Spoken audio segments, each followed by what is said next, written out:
भगवान, अल्लाह, खुदा, ईश आदि नाम एक ही शक्ति के हैं।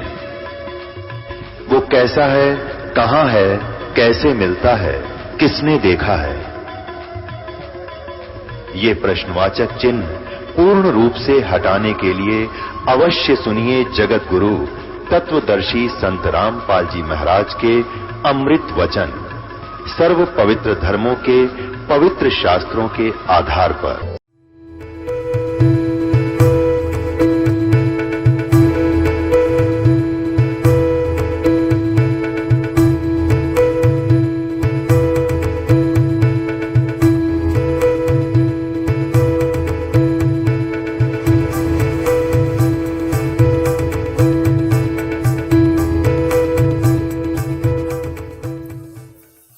सतगुरुदेव की जय। बंदी छोड़ कबीर परमेश्वर जी की जय। बंदी छोड़ गरीबदास जी महाराज जी की जय। स्वामी रामदेवानंद जी गुरु महाराज जी की जय हो।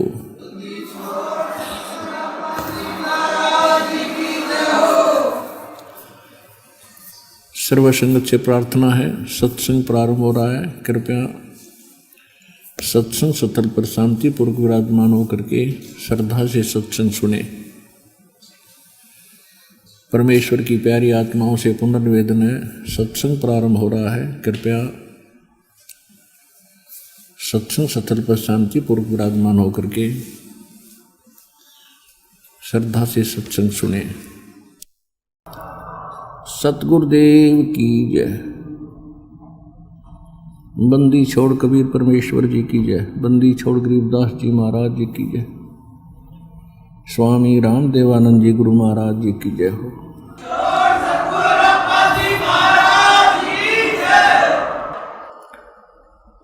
अब वीर सिंह तो खड़ा हो लिया, सिकंदर ना उठे, क्योंकि उसको पता लगे तो अल्लाहू अकबर है, ये तो खुद भगवान आए हैं। ओए होए, आशीर्वाद से सब रोग नाश, ऐसा सोच शरीर हल्का फुल्का हो गया। अब उसने सोची कि अब ये पता लगेगा इनको कि इनके गुरुजी का मैंने मर्डर कर दिया और ये मुझे फिर वही रोग दे देगा, इसलिए पैर नहीं छोड़ रहा, रो रहा बुरी तरह, परवरदिगार बख्श दो, परवरदिगार मैं अपराधी हूं। और एक बात और है कि संत के पास आने से मन दूर चला जाता है। ये मन बकवादी है, सारे ऊट पटांग काम ये मन करवाता है, आत्मा को दबा के रखता है। संत के पास आने से मन पीछे हो जाता है, वो डरता भूत है ये, और आत्मा उभर जाती है। आत्मा तो निर्मल है, दयावान है, चाहे वो कोई भी कसाई भी क्यों ना है। तो वहाँ मन हट गया, आत्मा उभर के आएगी सिकंदर लोधी की, और कहता है परवरदिगार मैं अपराधी आदमी हूँ, मैंने बहुत जुल्म कर दिया, ऐसा घिनौना अपराध कर दिया कि अक्षम्य नहीं है, आप मुझे माफ नहीं करोगे, मुझे क्षमा कर दो परवरदिगार। परमात्मा बोले भाई कोई बात नहीं, क्या हो गया, ये तो सारा संसार ही गलतियों का पुतला है। संत के पास आते हैं तो बुराइयां छुड़ाई जाती हैं। आप परमात्मा अंतर्यामी जाने थे वो तो सारी, कि नहीं महाराज मैंने बहुत जुल्म कर दिया, आप क्षमा नहीं कर सकते, आप क्षमा कर दो मुझे। परमात्मा बोले जो भी तूने कुछ भी कर दिया, उठ, रो ना बुरी तरह और क्षमा कर दिया। कि महाराज मैंने वो सारी कथा बता दी कि मैं इतना दुष्ट हूँ, मैंने याचना की आपके गुरुदेव जी से कुछ समय अंदर विश्राम करने की, आपके इंतज़ार के लिए। उन्होंने अभद्र तरीके से मुझे बुरे शब्द कहे, मुझसे सहन नहीं हुए कि मैं ये राक्षस हैं जो मांस खाते हैं, मलेच्छ हैं, मुसलमानों को इस आश्रम में आना अलाउड नहीं है।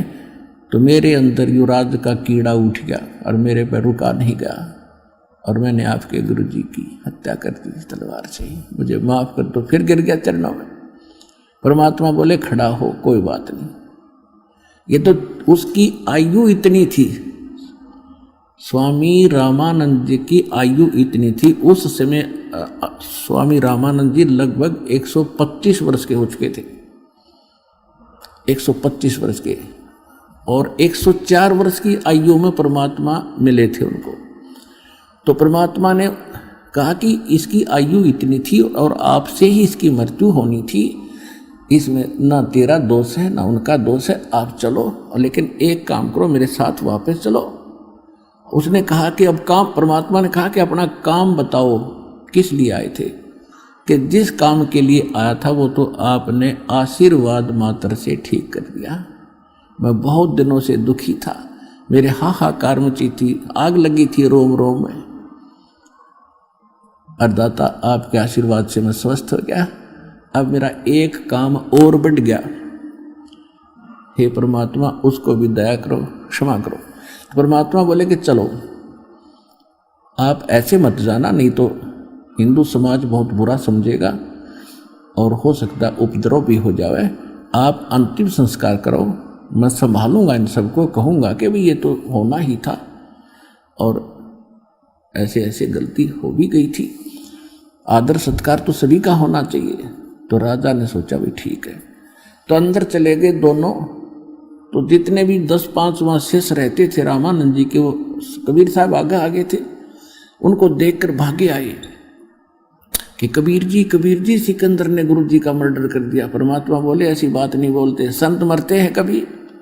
अरे भले आदमी तुमने फिर देख जाना क्या भगवान को और संत को, ये मरते हैं, ये कभी नहीं मरते। और कौन किसको मारता है, ये संस्कार अपने प्रारंभ भोगना होता है सबको। उनको ऐसा करे थे। इतने में सिकंदर लोधी और वीर सिंह पीछे पीछे आ गए। वो फिर सुन्न हो गए, क्यों? तो फिर आ गया भाई सिकंदर लोधी, फिर आ गया। वो तो चुप हो गए, कत्ती एक साइड में खड़े हो गए। तब परमात्मा ने स्वामी रामानंद जी के जो 2 भाग हो गए थे, गर्दन अलग और धड़ अलग पड़ी थी दूर दूर, और कपड़ा डाल रखा था, वहां खून रक्त का सरवाह हो गया था। अब परमात्मा कबीर साहब ने दंडवत प्रणाम किया चरणों की ओर, उस मृतक शरीर के स्वामी रामानंद जी के मृतक शरीर को, और चरण पकड़ के कहा गुरुदेव उठो, संध्या आरती का समय हो गया है, और उठो, देखो दिल्ली के बादशाह और काशी नरेश साहब के दर्शनार्थ आए हैं। इतना ही कहा था, वो गर्दन दूर से उठकर रामानंद जी के गर्दन पर लग गई, निशान भी नहीं था और जीवित हो गया। बोलो सतगुरु कबीर भगवान की जय।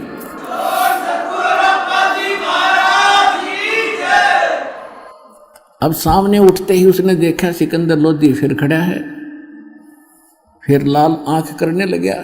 फिर इतने में परमात्मा ने कहा कि हे स्वामी जी, आप तो लीला कर रहे थे, आपको कौन मार सकता है?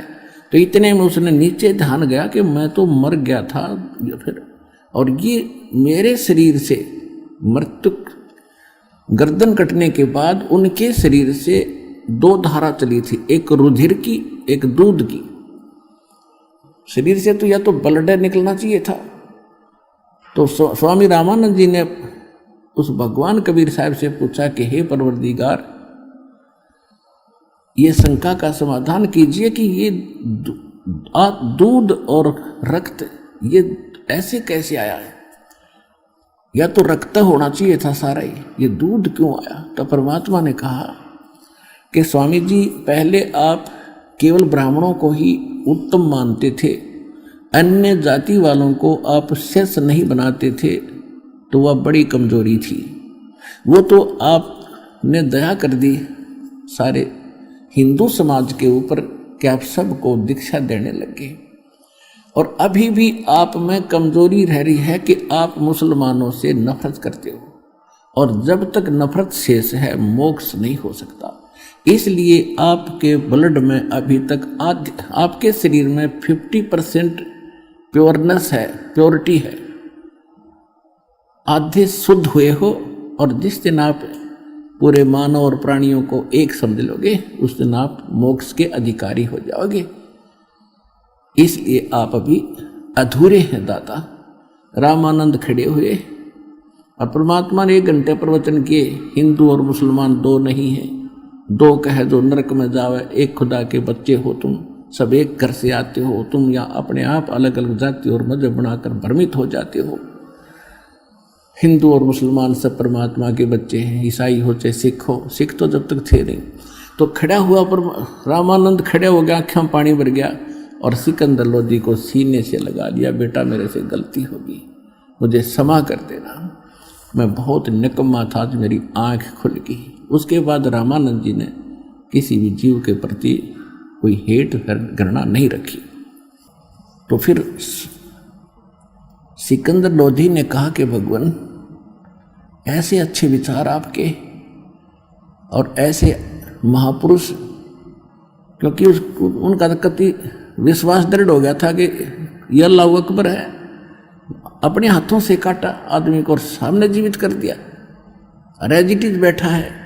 और ऐसा भयंकर रोग जो आज तक किसी मुसलमान के, किसी काजी मुल्ला और किसी से ठीक नहीं हुआ, ना हिंदू धर्म के किसी वैद और जंतर मंतर करने वाले ऋषियों से ठीक हुआ, और महापुरुष ने तुरंत ठीक कर दिया। तो ये परमात्मा आए और मेरे सामने जीवित कर दिया। ओए होए।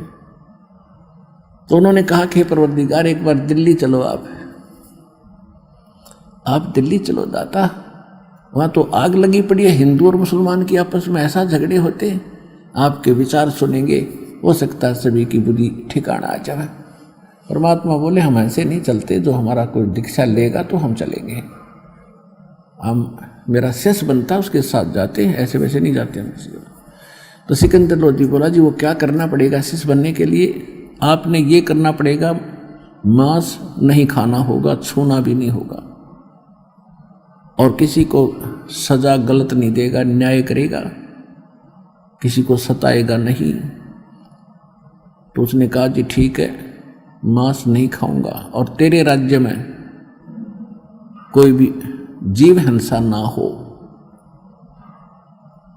तो यहां वो व्यवस्था जाहिर करता है कि भगवान आप तो जानी जान हैं, मैं मांस नहीं खाऊंगा, लेकिन जीव हिंसा का प्रतिबंध मैं लगा नहीं पाऊंगा, क्योंकि ये मुसलमान समाज बहुत ज़्यादा है, आप भी जानी जान हो। तो परमात्मा ने ये कंडीशन लूज कर दी कि ठीक है, तू मांस नहीं खाएगा और कोई बुराई नहीं करेगा, बीड़ी शराब तम्बाकू हुक्का भी प्रयोग नहीं करेगा। मुसलमान हुक्का बड़ी चाव से पीते हैं, वैसे सारे पीने लगे, तो उस समय वो पीते थे, तो उसने कहा कि नहीं, वो सब मान नहीं सकते, और परमात्मा ने उनको अपना शिष्य बनाया। तो कहने का भाव ये है कि अब सम्मन और नेकी दोनों जहां भी जाते थे और बहनों को चूड़ियां पहनाते थे, तो ये जिक्र किया करते थे, ऐसे ऐसे कथा सारी सुनाया करते थे। तो वो जितनी बहनें थी वो मजाक करती थी बाद में कि ऐसे तुम्हारे गुरु, इनके गुरु होते तो इनको ऐसा ऐसा दारिद्र है इनके ऊपर, इतने निर्धन है, समय पर कई बार आटा भी नहीं होता, मांग कर ले जाते हैं, तो ये इनको क्यों ना धनी बना देता। तो उनको भी एक आदमी ने टोक दिया था ऐसे ही कह करके कि यदि ऐसे तुम्हारे गुरु हैं तो तुम्हें धड़ क्यों नहीं देते। लेकिन वो दृढ़ भगत थे, संसार की बातों पर विश्वास नहीं करते थे। हम मार खाते यहाँ, जैसे एक भक्त मुझे कई कहते हैं कि जी मेरी पत्नी बीमार है, मुझे रोग था वो तो ठीक हो गया, अब मेरी पत्नी नहीं स्वस्थ हो रही है, मैं किसी को समझाता हूँ तो कहते हैं तो अपनी पत्नी को तो ठीक करा ले, फिर बात बताना। तो बच्चों यहाँ भ्रमित ना होना, आप अपनी क्रिया विश्वास के साथ करते रहना, समाज की तरफ देखकर आप भगवान से दूर ना होना, फिर मालिक साथ नहीं देगा। अगर आपके मन में यह बात आ गई कि लोग क्या कहेंगे, मुझे मेरी पत्नी को तो लाभ हुआ ही नहीं है, तो आप भी छोड़ दोगे भक्ति, और उसको तो फिर होना ही नहीं था। तो उसकी कोई चाकरी में कमी है, उसकी कोई सेवा में, कोई मर्यादा में त्रुटि है, इस कर से जब आपको लाभ हो गया और पत्नी को हो नहीं रहा, क्या भगवान दो हैं, मालिक तो वही है। अब जैसे एक मेन पावर आई है लाइट की, बिजली की, और उसको दो घरों में कनेक्शन है, एक के सब पंखे चल रहे हैं, दूसरे का नहीं चल रहे, कनेक्शन उसी से है। लाइट तो सेम है, बिजली तो सेम पावर की है, उसके क्यों नहीं चल रहे? कोई डिफेक्ट है उसकी लाइट में, आगे कोई कनेक्शन में डिफेक्ट है, उसको चेक करो और फिर देखो होंगे क्यों नहीं। तो इस प्रकार वो दृढ़ थे कि इनको कहने दे, हमने तो भगवान की वाणी पर विश्वास है, कबीरा सब जग निर्धना और धनवंता ना कोई, और धनवंता सो जानिए जिसमें राम नाम धन होए।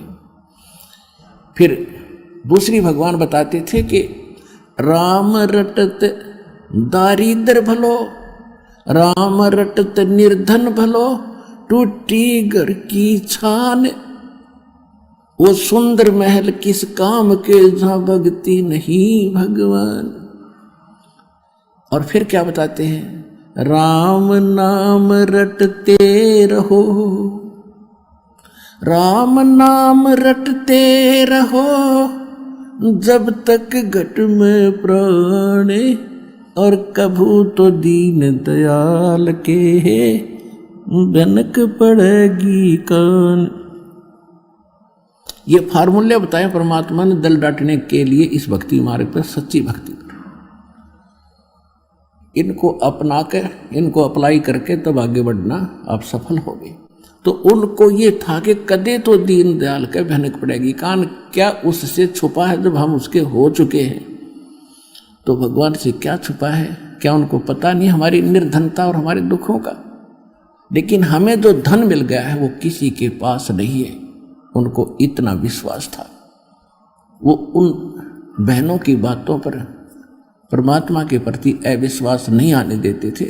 तो इसलिए कहा कि सत न छोड़े सूरमा, और सत छोड़े पतदा, और सत के बांधे लक्ष्मी फिर मिले गया। कि सत ना छोड़ना, अपनी मर्यादा पर दृढ़ रहना, विश्वास रखना, देखना खेल दाता के आन देश में।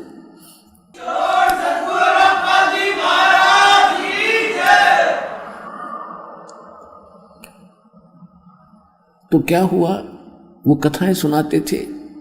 वो लड़का जो सेऊ था वो भी अपने साथी बच्चों में खेलता था, वहाँ भी भगवान की कथाएं सुनाता था कि हमारे गुरुजी ऐसे हैं, हमारे गुरुजी ऐसे।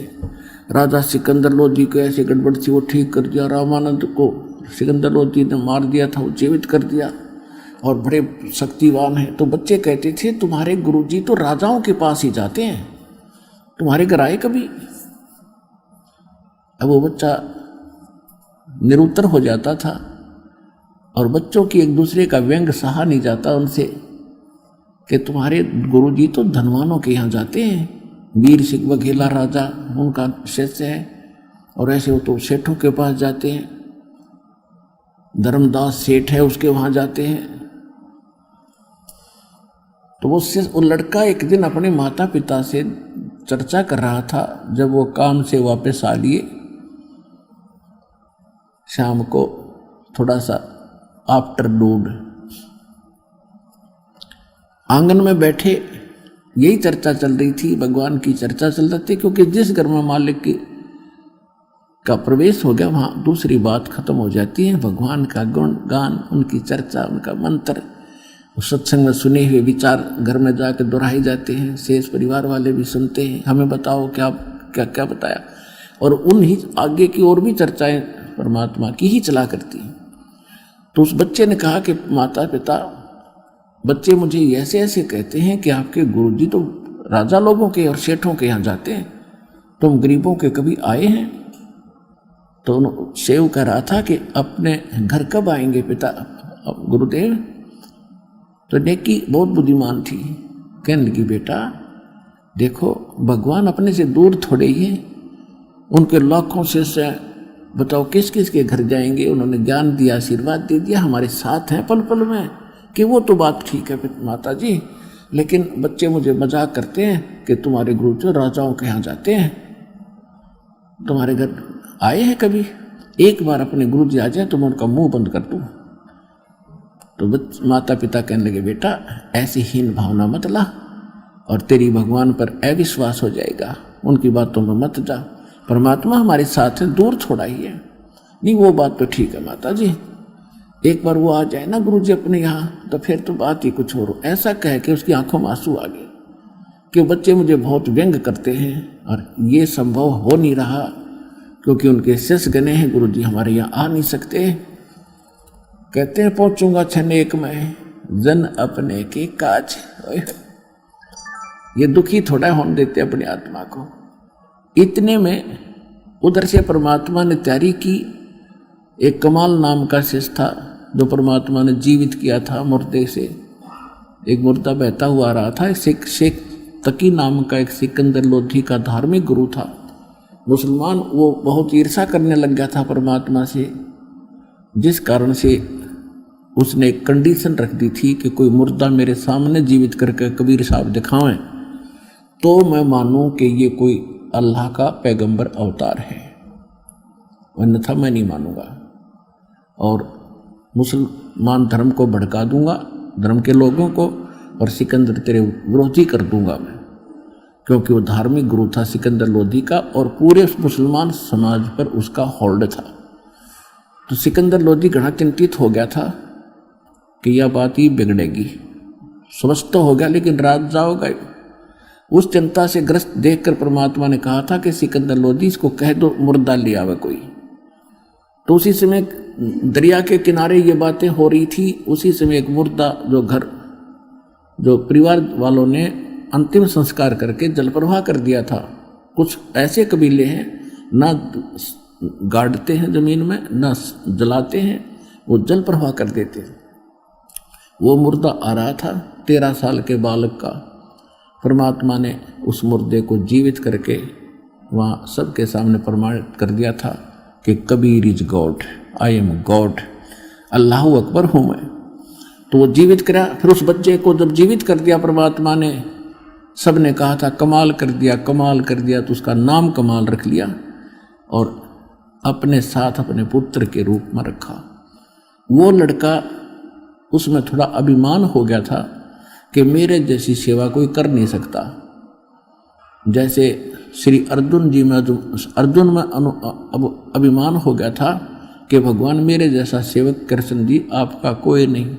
तो उसका भ्रम उसने निवारण किया था ताम्रध्वज के घर जाके, और मोरध्वज के घर जाके जब उन्होंने अपने सामने बच्चे को काट दिया, तब कृष्ण जी ने कहा था अर्जुन अब सेवक आप हो या ये है 1 नंबर के, कि जी ये है 1 नंबर के, मैं तो कदे भी ना कर सकता इसका, हमने बच्चे ने काट दूं। तो कहने का भाव ये उसी, अब आपको 2 भगवानों की, समर्थ की और इस छोटे भगवान की भिन्नता बताई जा रही है कि छोटे मोटे थोड़े बहुत गुण तो सभी में मिलते जुलते होते, लेकिन समर्थ के गुण फिर आगे चल के अलग ही होते हैं। वो तो एक ताम्रध्वज लड़के को जीवित किया, यहाँ हजारों प्रमाण दे देगा दास, और आज यहाँ होने लग रहे। आज से 4था दिन है। एक माई अपने दोते को लेकर आई थी यहाँ पर, वो आई होगी आज अवश्य, 1.5 वर्ष का बालक और उसकी लड़की साथ में, उस दोते की माँ। और वो बता रही थी जी ये लड़का आज परमात्मा कबीर जी की दया से इसको जीवन दान मिला, हमने नाम भी नहीं ले रखा था। सत्संग सुनते थे साधना टीवी पर डेली, उसका पिताजी यानी दामाद उस माई का वो भी आया हुआ था। 4था दिन है उस दिन। लड़का बाल्टी में चढ़ गया पानी की भरी में, कैसे पाटड़ी पुटड़ी पर चढ़ के उसमें मुंदे मुँह गिर गया। 2-2.5 घंटे पड़ा रहा, किसी ने संभाला नहीं। जब देखा खोज हुई तो उसमें मरा पाया। उसको बाहर निकाला, आसपास गांव के जो वैद्य थे उन्होंने मृत डिक्लेयर कर दिया। उसने परमात्मा पुकारा आपको, किसने? लड़के के पिता ने, हे भगवान धरती पाया है तो मेरा बालक जीवित कर दे। 2 सेकंड में बच्चा एकदम हिचकी लेके खड़ा हो गया।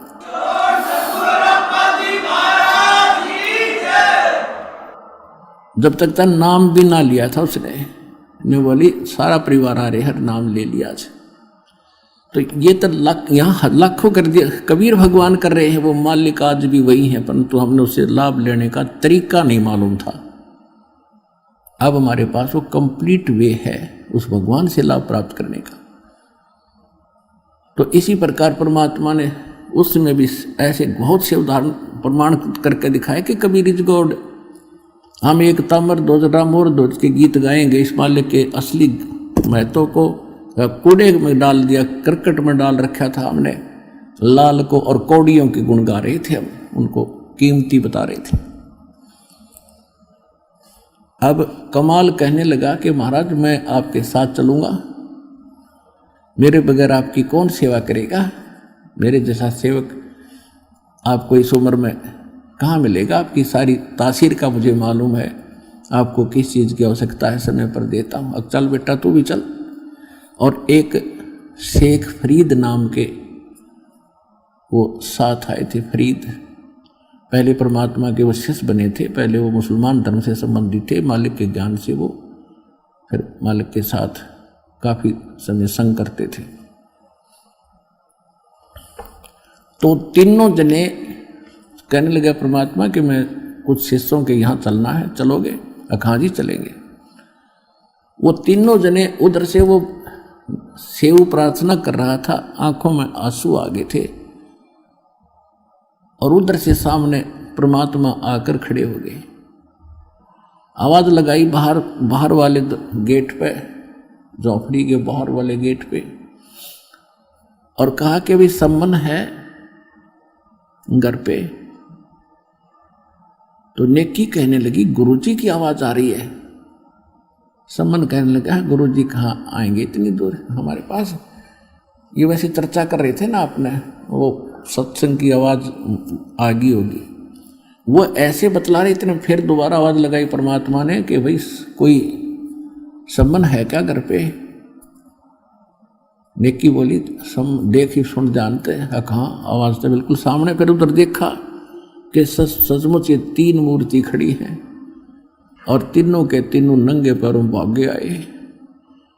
सामने खड़े होकर ऐसे देख रहे हैं जैसे कोई स्वप्न हो।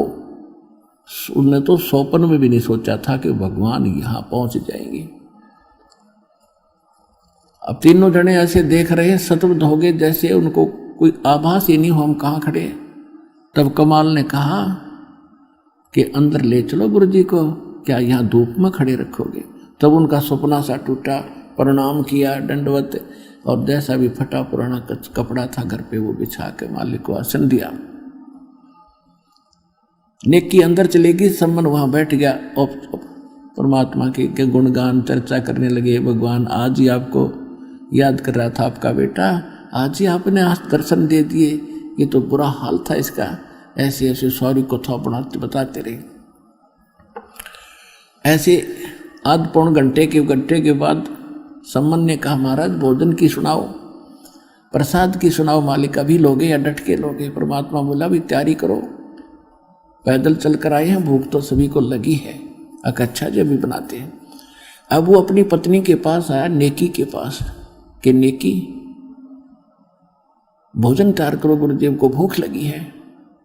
नेकी कहने लगी कि घर में दाना नहीं, अन्न नहीं, आटा नहीं, आज बिल्कुल भी एक रोटी का भी आटा शेष नहीं है। तो सम्मन कहने लगा किसी से उधारा मांग लाओ। नेकी कहने लगी मैं उधारा मांगने गई थी, जहां मुझे आशा थी सबने मना कर दिया है, और मैंने ये कहकर मांगा कि हमारे गुरुजी आए हैं, हमें आटा दे दो उधारा, आपका तुरंत ही दे देंगे कुछ ही दिनों में।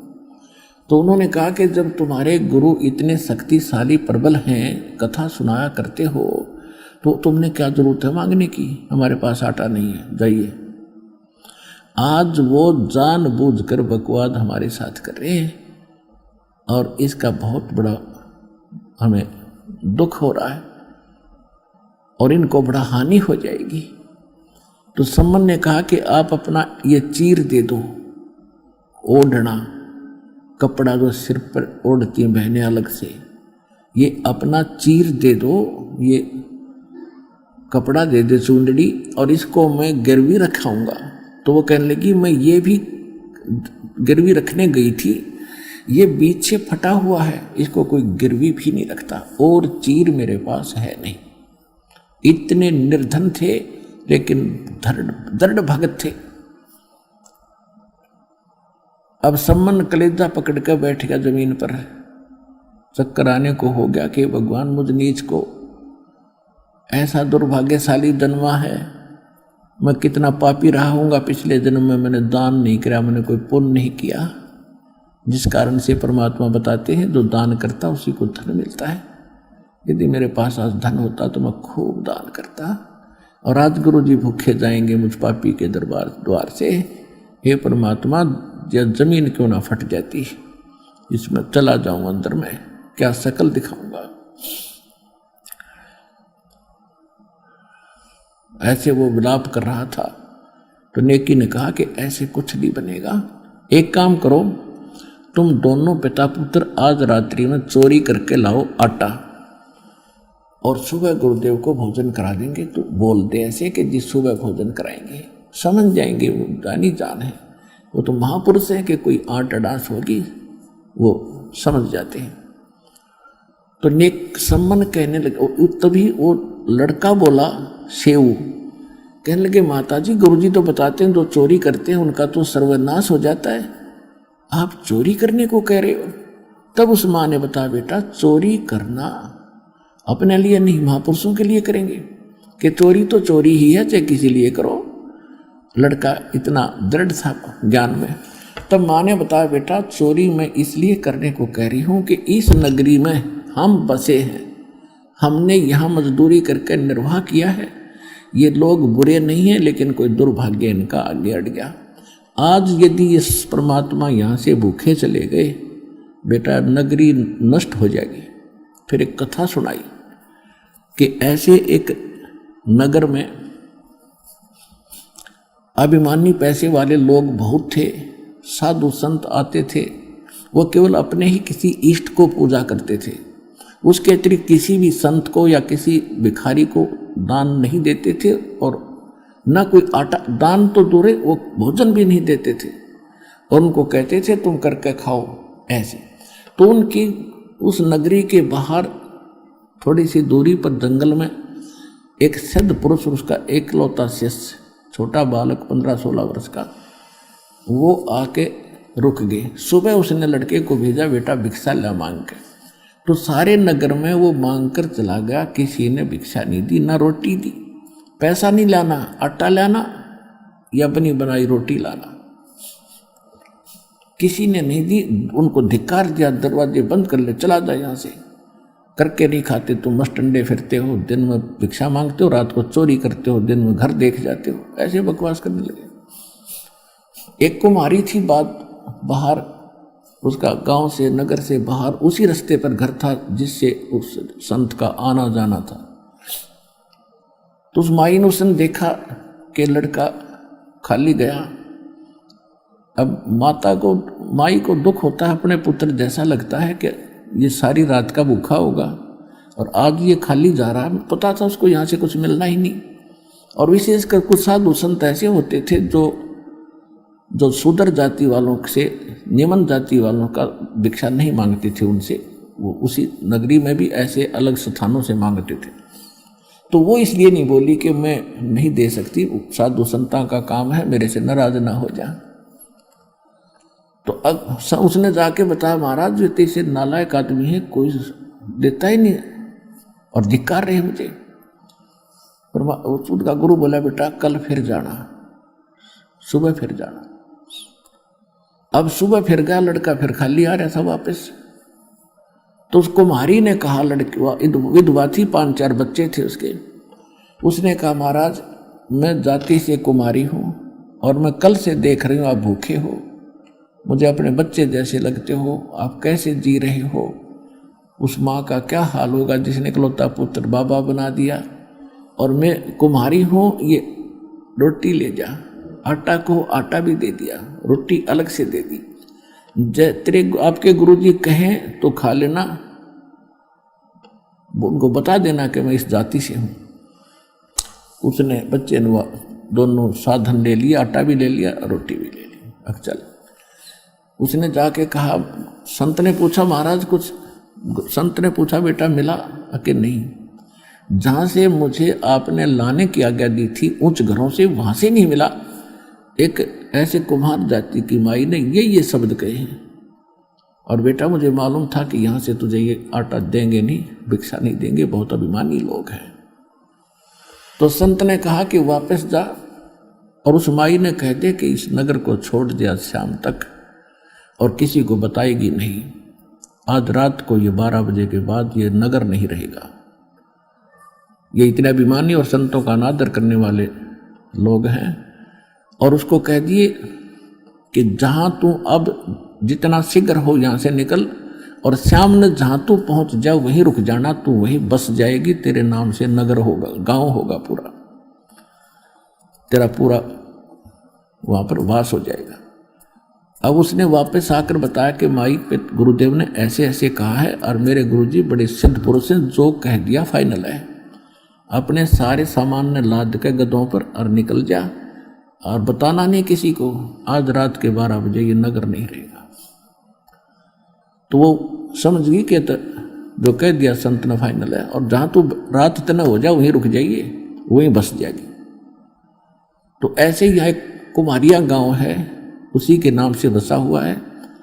और ये अग्रोहा नाम से अग्रवालों का, लाला जियों का एक वो नगर था, वो सारा ऐसी एक सिद्ध के ने नष्ट कर दिया था। तो कहने का भाव ये है, वो चली गई और फिर वो रात के समय वो होना ही था। तो वो ऐसी घटना घटी था, क्षेत्र के लोग देखने आए, पूछा, कारण पूछा, फिर उस माई ने बताई सारी कहानी। तो सब नगर वालों की इतनी आस्था बन गई, वहाँ उसके नाम से मकान बना दिया, उसके लिए किले एकड़ दे दी, सैकड़ों, तू रहे यहाँ बस ठाट से, और बेबे हमारी बहन है तू यहाँ बस ठाट से, एक पूरा गांव बस गया उसके नाम से।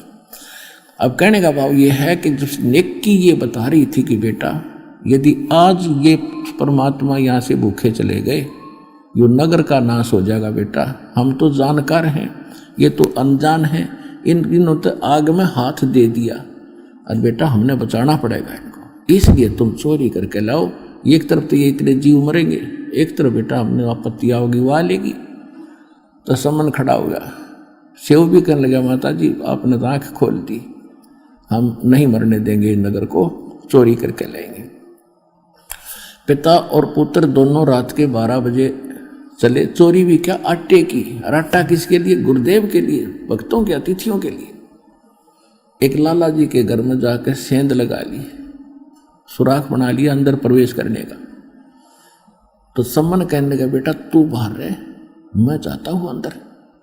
मुझे तो अगर मैं पकड़ा गया तो इस लाला जी की पहुंच बहुत है, सेठों तक पहुंच, राजा तक पहुंच है। बेटा ये फांसी भी तुड़वा देगा, बहुत दंड, भयंकर दंड करवा देगा, और बेटा तू बच जाएगा, तू बाहर रहे।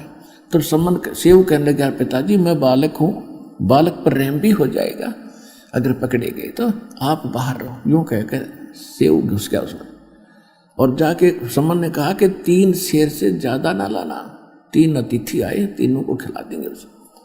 अब उसने अंदाजा सा अपनी फटी पुरानी चद्दर में बांध के चलन लगा, आवाज होगी किसी तराजू पर पैर टेक गया, उसका खुड़का दुड़का होने से लाला जी जाग गया। तब तक वो निकट आ गया था सुराख के, ऐसे निकलने की चेष्टा कर रहा था, रेंग कर घसीट कर, और उसने वो फेंक दिया था बाहर कपड़ा। पिताजी उठा ले, पीछे से लाला जी ने उसका पैर पकड़ दिया और घसीटने लग गया। तो सेव ने कहा, पिताजी मैं पकड़ दिया लाला जी ने, सेठ ने, और आप ये आटा लेकर चले जाओ, जल्दी निकल जाओ। तो जब उसने देखा, लाला जी ने देखा कि चोर चोर, और वहां थाम के बांध दिया पिलर के रस्से तक, और कहने लगे तुम भगत को आओ से भगत हैं, पकड़े की तरी वास्तविकता जागी ना सामने, किसी भगत थे तो वो कहने लगे, महाराज लाला जी हम बुरे नहीं हैं, हमारे घर एक महात्मा आए हुए हैं, हमारे गुरुजी आए हैं, 3 जने हैं, 2 भक्त हैं, और यहाँ आटा किसी ने दिया नहीं हमारे को, हम आपका वापस डाल कर जाते एक दिन, चाहे किसी बहाने आते और फिर बताते आपको कि वो चोरी हमने की थी। कहते बात मत बना, अब मुझे पता लग गया चोरी तुम नहीं, वो तुम्हारे गुरु करवाते हैं, और देखना मैं बताऊंगा सारे नगर में, और तुम्हारे काला मुंह करेंगे तुम्हारे गुरु जी का कल सुबह, और उनको घसीटेंगे यहाँ पर। अब वो लड़का डर गया किया, और बात बढ़ गई। उधर से सम्मन लेकर गया आटा। नेकी ने पूछा उसकी पत्नी ने कि पुत्र कहाँ है? वो कहने लगा सेठ ने पकड़ लिया उसको, पकड़ लिया उसको। नेकी बहुत बुद्धिमान थी और भगवान के ऊपर समर्पित थी, और कहा कि गुरु जी की इज्जत का नाश होगा, बच्चे को पहचानेंगे और फिर लोग यहाँ आएंगे और वो कहेंगे कि ये चोरी ये करवाता है, इसके लिए कि इन्होंने, ये अच्छे आदमी थे, ये चोर नहीं है, तो गुरु जी के साथ बदसलूकी होएगी और ये हम सहन नहीं कर सकते। तू वापस जा और लड़के की गर्दन काट दे और सिर उठा लेना, कोई पहचान ना ले कि किसका बालक है। तो सम्मन लेकर इतनी बड़ी करद, छुरा लंबा, और चला अब उसको उधर से बच्चे के मन में यही भावना कि मेरा पिताजी आ जा, मेरी गर्दन काट ले जा। और ये लाला जी भयभीत होकर फिर कहीं पटक देगा मुझे। तो ऐसा ही हुआ कि उसने जाके सम्मन ने कहा कि बेटा सेऊ, एक बार दो बात कर लेते रहते हैं, एक आवश्यक बात है बेटा, कल तो हम मिल नहीं सकेंगे क्योंकि ये राजाओं के राज हैं, तुझे मार देंगे, हमें भी अलग अलग बंद कर देंगे, हम कुछ बातें नहीं कर सकेंगे। एक बार तेरे कान में एक बात बतानी है, आवश्यक है, तो एक बार सिर बाहर निकाल ले। तब उसने कहा कि लाला जी बाहर मेरा पिता खड़ा है और वो कुछ आवश्यक कार्य बता रहा है, मैं मेरे कान में बताओगा, इतना ढीला कर दे कि मैं सिर बाहर निकाल लूँ, बाकी पैर के रस्सा बांधे रखना। तुम पहले तो सेठ ने मना किया कि नहीं तुम भाग जाएगा, कि नहीं भागूंगा कैसे, रस्सा बांधे रख, तो छोड़, ढीला कर दे थोड़ा सा। सेठ ने सोचा ले कर दे ढीला, कौन सा 3 शेर आटा तो लेकर गए, और ढीला रस्सा कर दिया, लूज कर दिया और सिर बाहर निकाल लिया। जब सम्मन पे हाथ नहीं उठा, पीछे कर लिया, वह कर दिखाई नहीं, और पिता था, नहीं हिम्मत बनी बेटे की गर्दन काट दूं। लड़के ने कहा कि पिताजी अगर तू मेरा बाप है तो मेरी गर्दन काट ले जा, और कोई विकल्प नहीं है आज गुरुदेव की इज्जत बचाने का, और नहीं तो तू नहीं काटेगा तो मेरा बाप नहीं है तू, मैं तेरी संतान नहीं हूं। ये बात जो बेटे के मुख से सुनी तो तुम करंट सा आया और लड़के की गर्दन काट दी और सिर उठा करके ले गया, वहां जाकर एक अलमारी में रख दिया छुपा के। नेकी कहने लगी तू वापस फिर जा, लाला जी उस लाश को घर नहीं रखेगा, सबको वो डर जाएगा, उसको कहीं घसीट के डाल के आएगा दूर खंडर में। और उसने लाला जी ने इतने में ऐसा ही कर दिया, उसको घसीट कर ले गया रातों रात। एक पजावा था, पजावा कुम्हारों का गड्ढा ज्यादा हो जाते उसमें पटक के आके अपनी जो सुराख किया था उसको ठीक ठाक करके अब उस पर घारा गुरा लीप कर रेत रात मार दिया, जैसे कुछ नहीं हुआ। अब सम्मन वहां देखा उसकी जो घसीट बच्चे की जा रही थी पैरों की, उसको उनके साथ साथ वहां पहुंचा, उस धड़ को उठा के घर ले आया, एक कोने में डाल दिया, खराब से कपड़े उसके ऊपर छुप डाल दिए, और ये सोचा था कि खाना खिला के महापुरुषों को भेज देंगे, बाद में बच्चे का अंतिम संस्कार करेंगे। अब शाम को तो मालिक से अर्ज कर ली, भगवान सुबह खाना खिलाएंगे। अच्छा बेटा सुबह खा लेंगे, कोई बात नहीं, तो भूख से भी खत्म होगी, पता नहीं क्या बात है। साधु संत ऐसे ही होते हैं, और वो तो मालिक थे, तो सुबह वक़्त से खाना बना दिया कि गुरुजी ने आगे जाना है, और वो कह रहे थे सुबह जल्दी जाना भाई, मैंने आगे किसी भक्तों के पास, तो वक़्त से खाना खिला के इनको भेज देते हैं कि इनको पता लग गया कि लड़का मर गया है तो ये खाना नहीं खाएंगे। तो सम्मन ने कहा नेकी रोना मत। अक नहीं, मैं भी नहीं रोऊंगी, तू भी मत रोना। कि नहीं। तो उन्होंने भोजन बना के 3 उनमें डाल दिया पात्रों में, मिट्टी के दोनों में, और कहा भगवान भोजन भोग लगा लो, क्योंकि 3 जने थे, परमात्मा 2 भक्त थे। परमात्मा ने कहा ऐसे नहीं, इनको 6 भागों में बांटो सारे प्रसाद को, और प्यार से खाएंगे, प्रसाद बना के सबको खिलाएंगे, आप भी मेरे बच्चे हो। नेकी और सम्मन ने बहुत कुछ मना किया कि नहीं फिर खाएंगे, फिर नहीं, उन्होंने 5 दोनों में डाल दिया। परमात्मा बोले 6 में करो, कि बच्चा तभी जागा नहीं है, सो रहा है, कोई बात नहीं, उसको भी खिलाएंगे प्रसाद प्रेम। अब ज्यादा बात ना बढ़ाने से उन्होंने चलो 6 में कर देते हैं। आवाज लगाएंगे, कहेंगे जी उठता नहीं, कहीं खेलने चला गया होगा। उन्होंने तो ये सोचा ऐसे कह दूंगा जा करके कि वो तो कहीं बाहर चला गया, सर महाराज जी यहाँ है नहीं, ऐसा सोच कर 6 में कर दिया। और कहा बैठो और बुलाओ सेव को। तो परमात्मा ने कहा आओ सेव जीम लो, यानी भोजन खाओ, ये प्रसाद प्रेम, और शीश कटा करें चोरों के, संतों को नितक सेम। सेव धड़ पे शीश चढ़ा और बैठा पंगत माही, और नहीं निशानी गर्दन के, ये ओ सेव अकनाही। बोलो कबीर भगवान की जय। सम्मन एकदम सेव के धड़ पे वो अपने आप ताक से उठ कर सिर लग गया और उठकर भागा आया कि आ गया गुरुदेव, आ गया गुरुदेव, और बैठ गया उस पंगत में, यानी उन 5 की 6 की लाइन पूरी होगी पंक्ति। और परमात्मा कहा आओ सेव जीम लो ये प्रसाद प्रेम, और सिर कटा करें चोरों के बेटा संतों के नेतक सेम।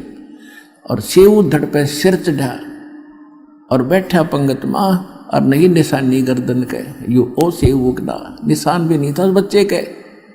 माता पिता उठकर देख कर आए कि क्या हो गया, वहां पर सिर्फ रक्त पड़ा था थोड़ा सा शरीर, और सब तो सामने वो बच्चा उनका जीवित था। बोलो कबीर भगवान की जय।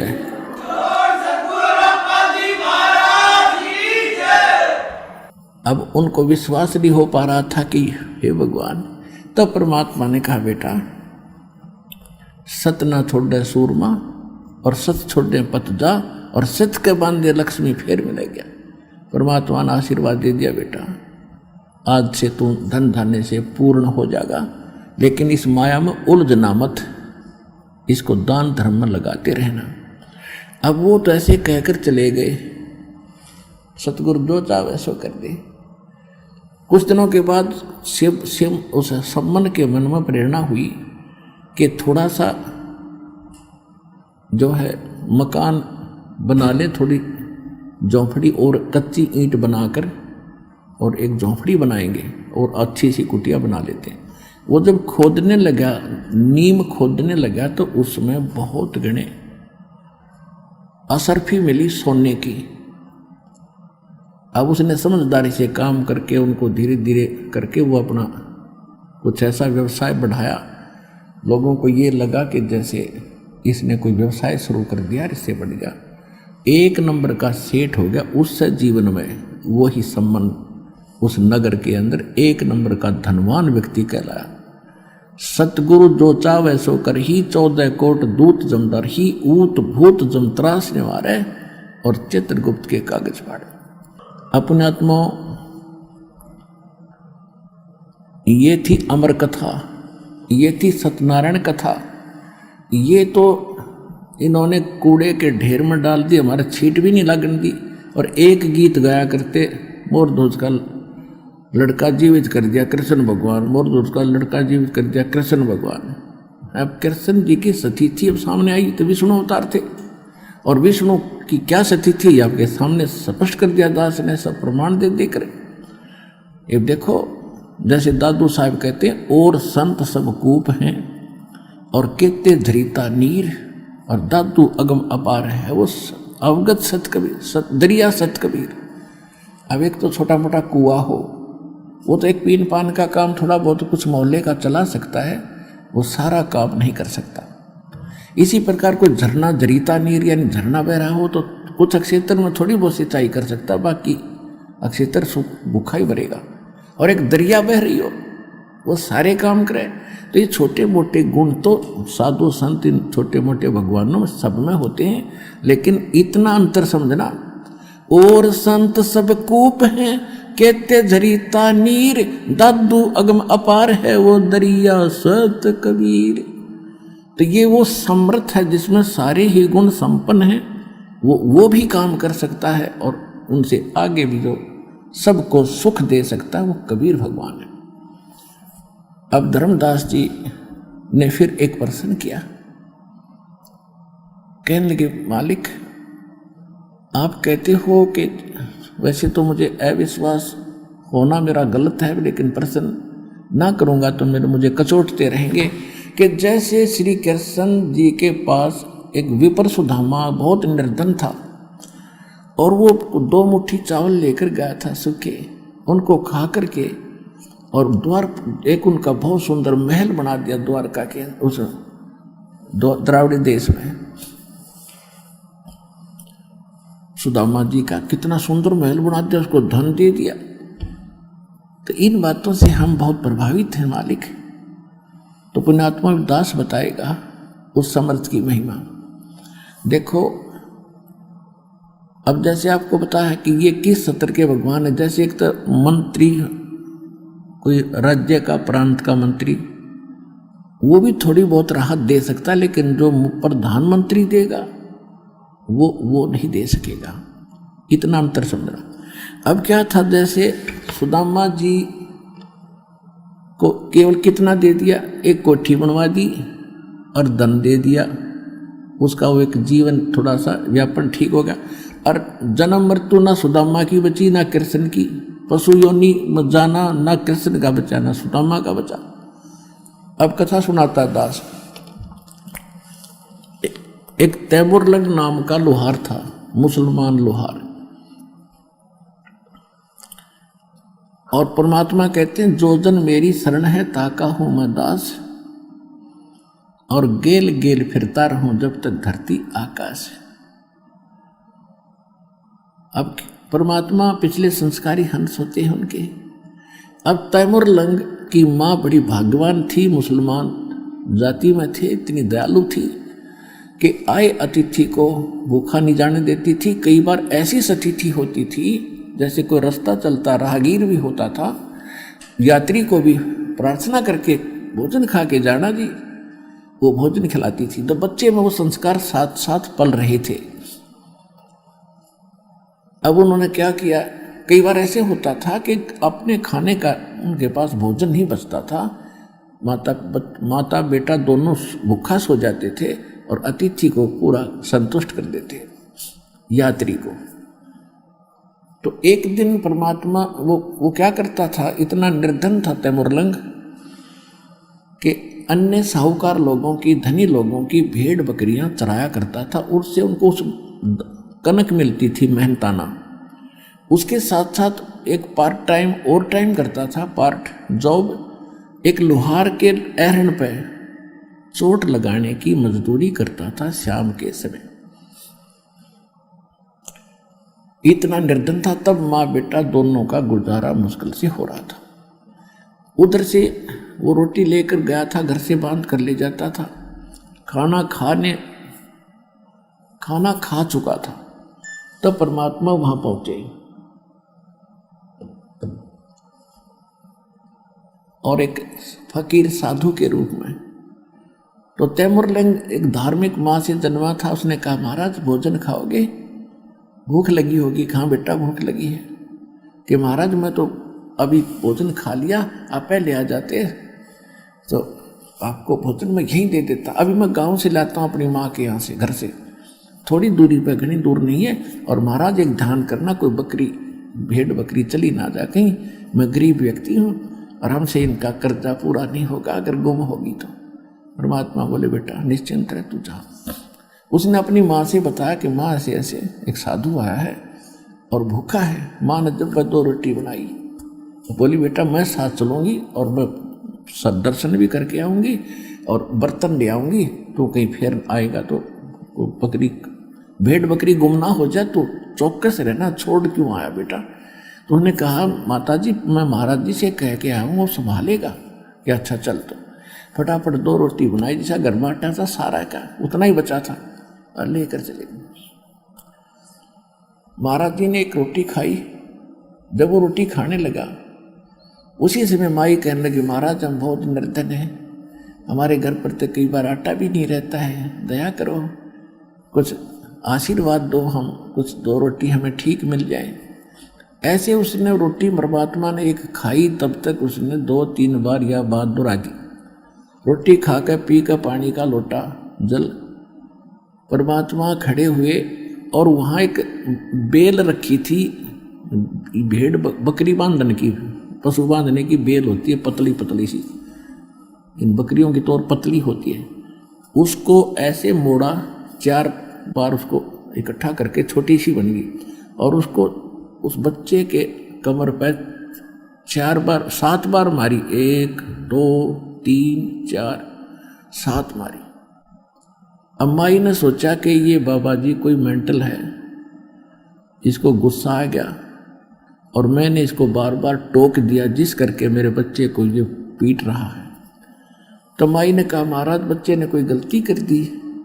ऐसे जब 7 बार तो उसने ऐसे मारी, वह बेल बना रखी छोटा टुकड़ा, और फिर मारे लात और फिर मारे मुक्के। तो माई ने सोचा बाबा जी का क्योंकि सिरड सी उठगी इसका, क्या गलती होगी हमसे। तो पूछने लगी महाराज बच्चे ने कोई गलती कर दी? कि नहीं माता माई, जो पहले मैंने 7 संगल मारी है ना ये बेल, ये 7 पीढ़ी का राज दे दिया तेरे बेटे ताई, और आगे जो लात मुक्के मारे है ना, फिर ये छोटे छोटे टुकड़ों में तुम्हारा राज्य बैठ जाएगा। 7 पीढ़ी का राज दे दिया तेरे को। यूं कहकर वो अंतर्ध्यान हो गया भगवान। माई तब तक सोच रही थी बाबा जी कति मेंटल है रोटी खाने का बहुत नहीं, 7 पीढ़ी के राज का आशीर्वाद दे रहा है। तो जब वो अंतर्ध्यान हो गए महाराज, तब उनका दिल हो गया कि ये तो कोई फरिश्ता ही था, ये तो कोई फरिश्ता था, ये तो महान आत्मा थे, कोई पाक आत्मा थी। पर उस समय यह बात नहीं जचे थी कि बेटा राजा हो जाएगा। अब क्या हुआ, कुछ दिनों के बाद वो जिस अहरण पर चोट लगाने जाता था, स्वप्न में मालिक कबीर भगवान ने उसको स्वप्न दिखाया कि बेटा जो अहरण वहां डला हुआ है उसके नीचे बहुत खजाना है, माया पैसा असरफी सोना बहुत ज्यादा है, उस अहरण को तू परचेज कर ले। अब वो सपने में कह रहा महाराज परचेज कैसे करूंगा, हमारे पास तो एक पैसा नहीं है कि ये मेरा काम है, तो उससे प्रार्थना करना फिर आगे मैं जानू।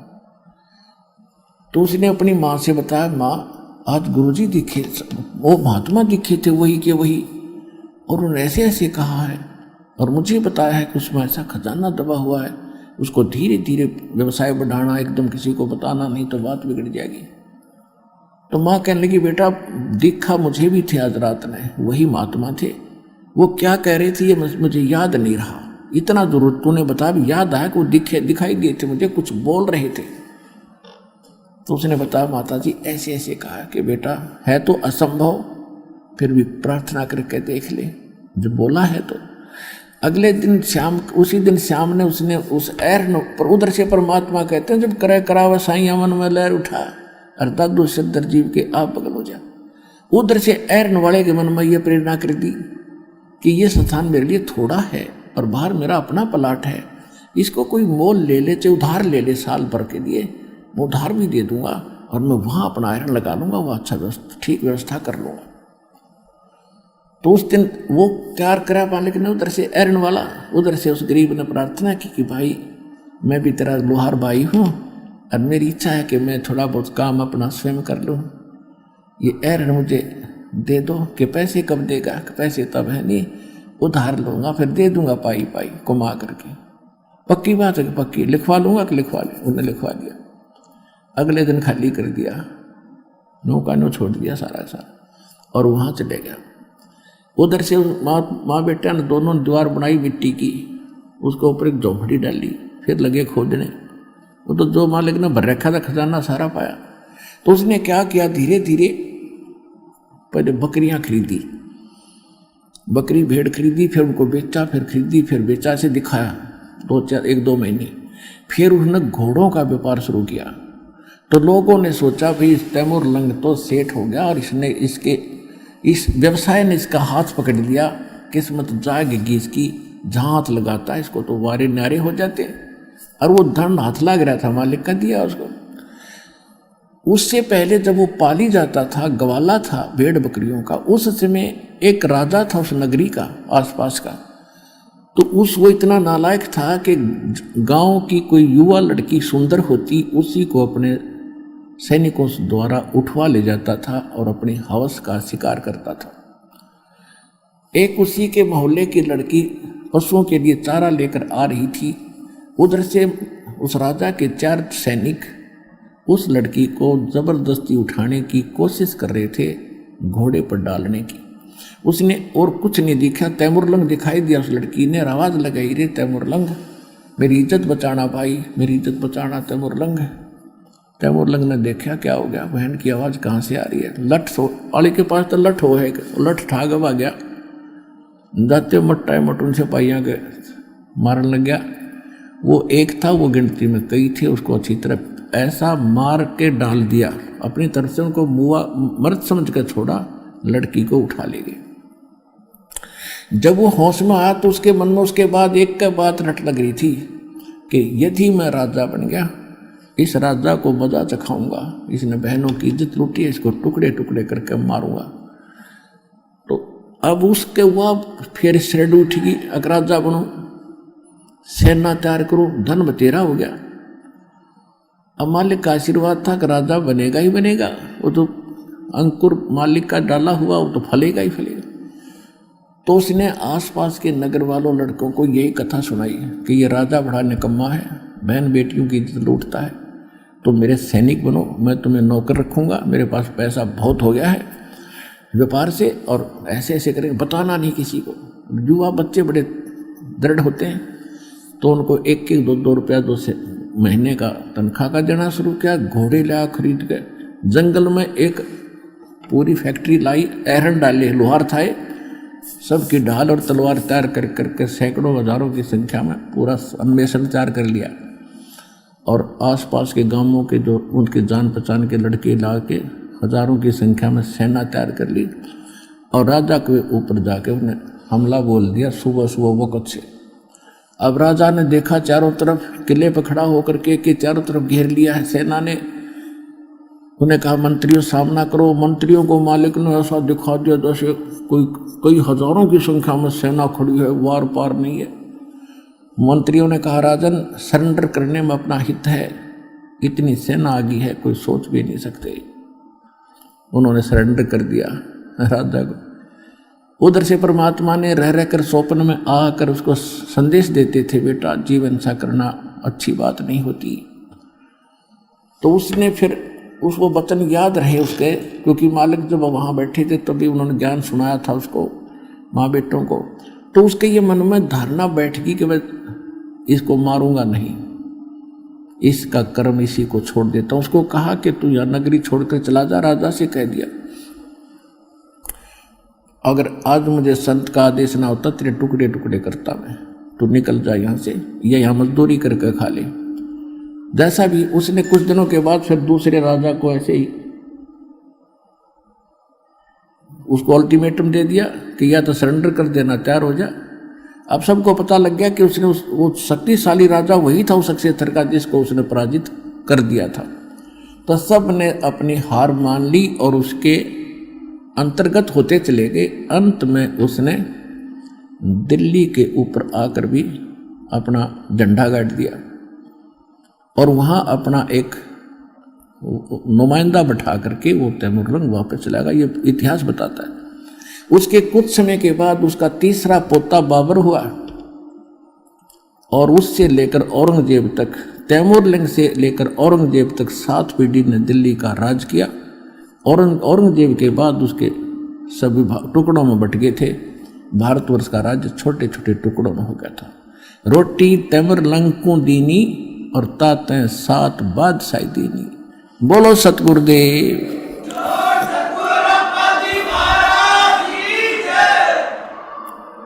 तो एक रोटी खाकर समर्थ ने 7 पीढ़ी का राज दे दिया। कृष्ण जी ने एक झोपड़ी बनवा दी उसकी, उस सब भगवान मान लिया समर्थ। और तैमूरलंग को फिर मालिक ने फिर संभाला जब उसने बकवाद याद दिलाई, मूर्ख जो मनुष्य जीवन ऐसे खोने का नहीं है।